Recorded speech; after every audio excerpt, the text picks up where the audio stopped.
Ukraine का balloon तकनीक रूस के लिए नई चुनौती बन गया है। यूक्रेन के इस प्लान में कुदरत भी मददगार है। आमतौर पर हवा का रुख यूक्रेन से रूस की तरफ रहता है और ऐसे में यूक्रेन ने एक खास ग्रुप बना दिया जिसमें बलून एक्सपर्ट, ड्रोन और मिसाइल एक्सपर्ट है। ये सभी मिलकर बलून के जरिए रूस में लॉन्ग रेंज हमले कर रहे हैं। बलून के इस्तेमाल की वजह से रूस के रडार और एयर डिफेंस नाकाम हो रहे हैं। बलून की मदद से यूक्रेन अब तक कई बड़े हमलों को अंजाम दे चुका है।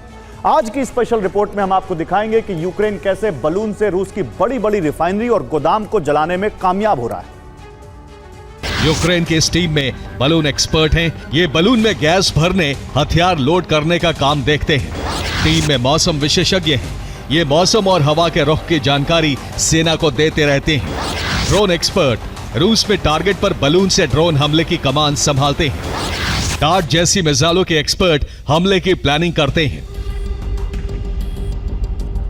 रूसी रक्षा मंत्रालय के मुताबिक यूक्रेन ने रूस के 14 शहरों पर हमले किए। रूस के एयर डिफेंस ने यूक्रेन के 267 से अधिक ड्रोन्स को मार गिराया। डॉनबास में रूस ने 24 ड्रोन से हमला किया। डॉनबास इलाके में अब तक 12 लोगों की मौत हो चुकी है। लुहांस्क में भी हमलों में 9 लोगों की मौत हुई है।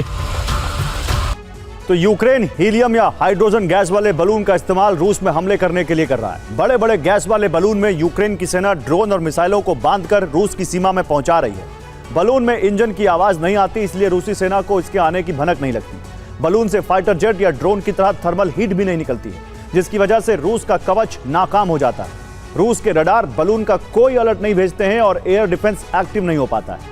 बलून से जाने की वजह से ड्रोन की बैटरी खर्च नहीं होती है। ऐसे में जब ड्रोन की रेंज बहुत बढ़ जाती है, गुब्बारे में सिग्नल टर्मिनल भी होता है। जीपीएस और ड्रोन कैमरे से मदद लेकर टारगेट को हिट कर दिया जाता है और यूक्रेन सटीक निशाना लगाता है। और तेल की किल्लत की वजह से रूस कजाकिस्तान के बीच तेल टूरिज्म की शुरुआत हो गई है।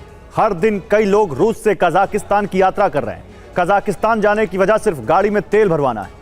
इन दिनों रूस से कजाकिस्तान जाकर तेल गैस लेने वाले टूरिस्ट बढ़ गए।